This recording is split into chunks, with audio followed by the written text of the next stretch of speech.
The mind is constantly compartmentalizing its experience, categorizing its experience. The mind is in division. This is good, this is bad. This matches up to my expectations, this doesn't. I can take this experience and own it and possess it, and this one I want to reject. Yeah? So it's constantly dividing its experience based on its past experience, based on memory, and based on future imagination and hope and expectation. Yeah? So it's constantly dividing its experience. Experience itself becomes divided. That's the source of great conflict in us. That's the source of great suffering in us. Because on that level, everything will be dual. Good, bad, right, wrong, wanted, unwanted. And this goes on forever. But turning to something that is more true than that, in the depth of you, in your innermost, you know what is true. You don't know it with the mind of understanding, the mind of knowledge. You know it in the unspoken realm of what we're calling the heart, the depth of the heart. Not the fortressing of the heart, which is really somewhere in between the mind's shoveling and the depth of undefended silence. But in the depth of that undefended silence, you know what is true. You know what you long for. You long for peace. You long for rest. You long for undefendedness. Give the mind a rest. But very often we attempt to address it on the level of mind. If only I could just have the good feelings, the wanted feelings, the wanted thoughts, if only I could hold on to the enlightened thoughts, and so on, the peaceful feelings, then the opposite won't happen. But the opposite will happen in equal force, in equal measure. That's not the place to address it, that's on the horizontal dimension.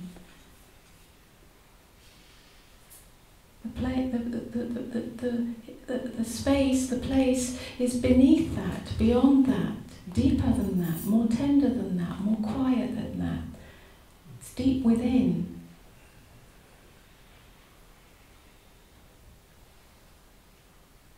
And then all of this just can continue, but you won't be hooked into it. Eventually it just becomes like a ripple on the surface. We start to meet life from an undivided state. Of course, decisions can arise from that.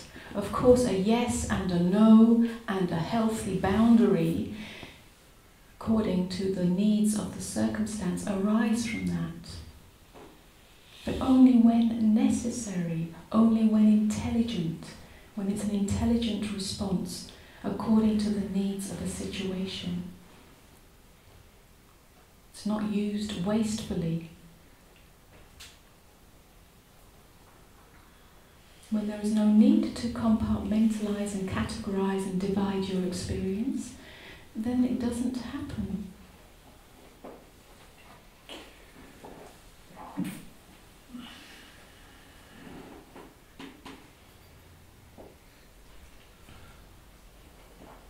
But along the way, from the mind to the depth of the heart, we must encounter the fortresses that we erect as we divide our experiences.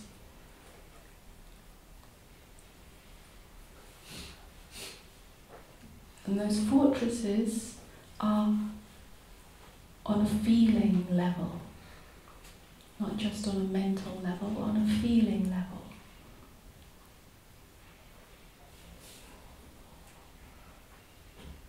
We must be willing to be crucified by that which we're so frightened of. We must be willing to be crucified by that which hurts so much. and we attempt to avoid. Whatever form heartbreak comes in your life, there is the invitation of love.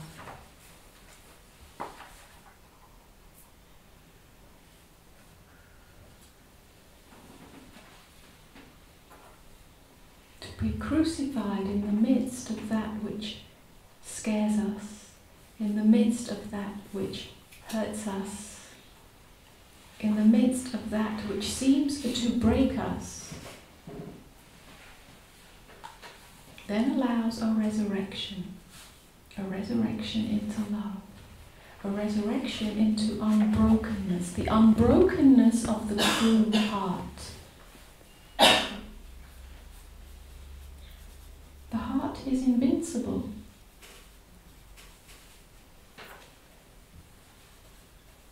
Not through armouring itself, not through arming itself with an array of weapons.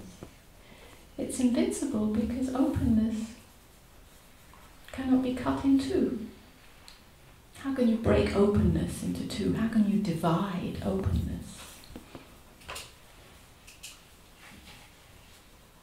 By its very nature, it is indivisible. By its very nature, it has no boundary. If it has no boundary, then there is no separation. There is no separation, there is no suffering. There is pain. There is even fear at times.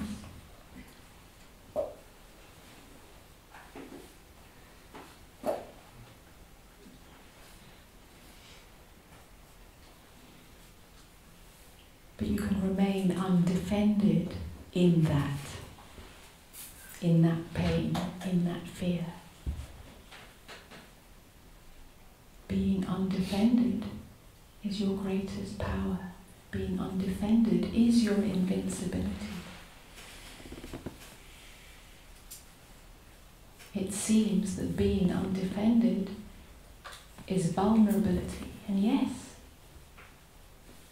there is a vulnerability in that. We start to feel as if there is nothing certain to stand on.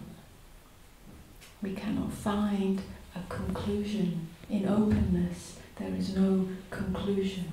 There is no certainty. There is no final landing place. There is no position that is taken up. Whether that is a position that ends up as an opinion, or a position that ends up in righteousness, or a position that is certain that it feels a certain way and therefore is justified in feeling that way. So this vulnerability brings us to shaky ground.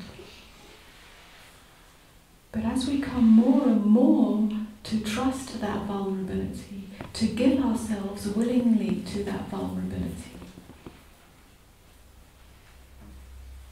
we discover it is our invulnerability.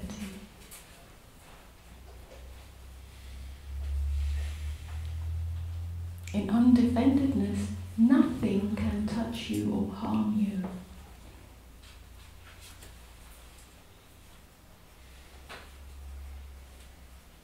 Not even death.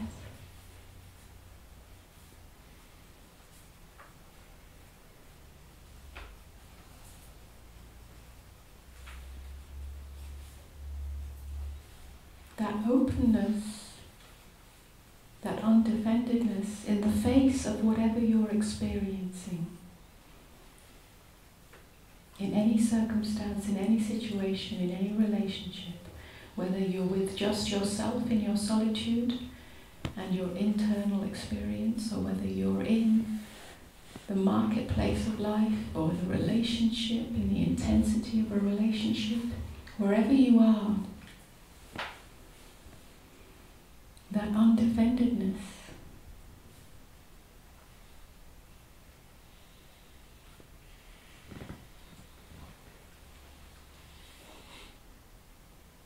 It's your invitation to the end of separation between you and what is, between you and life.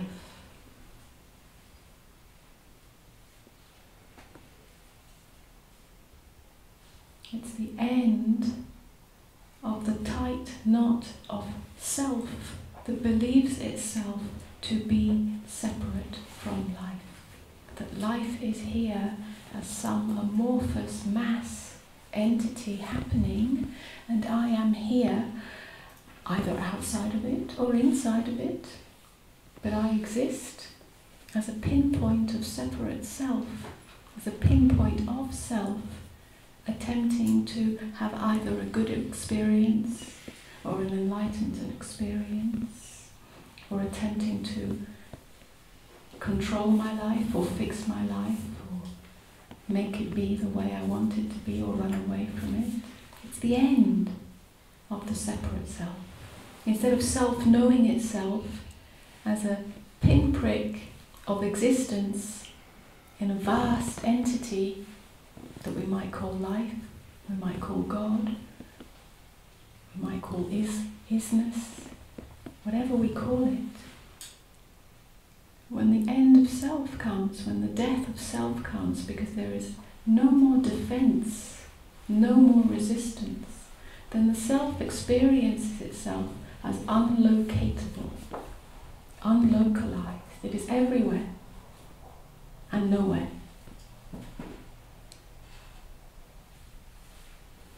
And of course, then this self that we call the body, the human experience, the personality, continues to operate. But something has come to an end.